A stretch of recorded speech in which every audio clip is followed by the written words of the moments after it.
SMB news channel and print media YouTube वाहिनीवर आपले सर्वांचे हार्दिक स्वागत।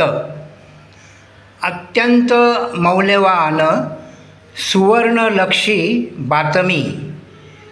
डॉक्टर श्रीकांत रणखांबे सुवर्णलक्ष राष्ट्रीय क्रीडा पुरस्काराने सन्मानित।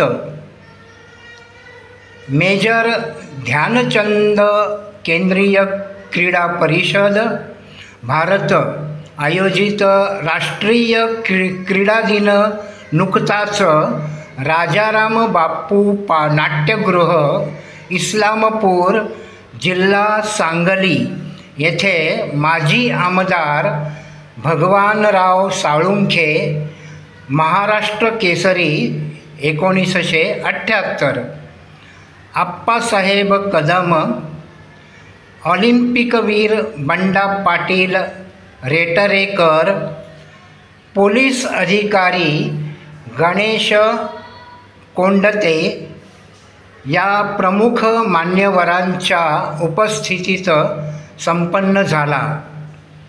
यावेळी मांजर्डे गावचे सुपुत्र, थोर समाजसेवक, कुस्तीचे आधारस्तंभ डॉक्टर श्रीकांत सीताराम रणखांबे यांना त्यांच्या कुस्ती खेळातील भरीव योगदानाबद्दल महाराष्ट्र केसरी आप्पासाहेब कदम यांच्या हस्ते सुवर्णलक्ष राष्ट्रीय क्रीडा पुरस्कार 2025 देऊन गौरवण्यात आले। क्रीडा क्षेत्राला एक नवी दिशा देणारे राष्ट्रीय कुस्ती संघटक डॉक्टर श्रीकांत सीताराम रणखांबे यांचे कुस्ती या खेळात योगदान अतुलनीय आहे। त्यांनी अनेक कुस्ती मैदानाचे सातत्याने आयोजन करून अनेक कुस्ती मैदानांना आधार देऊन सहकार्य केले आहे। त्यांचे कुस्ती खेळ वाढवण्यासाठी आणि खेळाडूंना प्रोत्साहन देण्याचे मोलाचे महत्त्वकार्य केले आहे। क्रीडा क्षेत्रातील त्यांच्या उदात्त कामगिरीमुळे महाराष्ट्राचे नाव उंचावले आहे। देशभरातून नामवंत मल्लांना गावच्या कुस्ती आखाड्यात सातत्याने ते आणत आहेत। मल्लांच्या स्नेहभोजनाची सोय ते करीत आहेत। अनेक वर्षापासून प्रथम क्रमांकाचे ते बक्षीस लावत आहेत।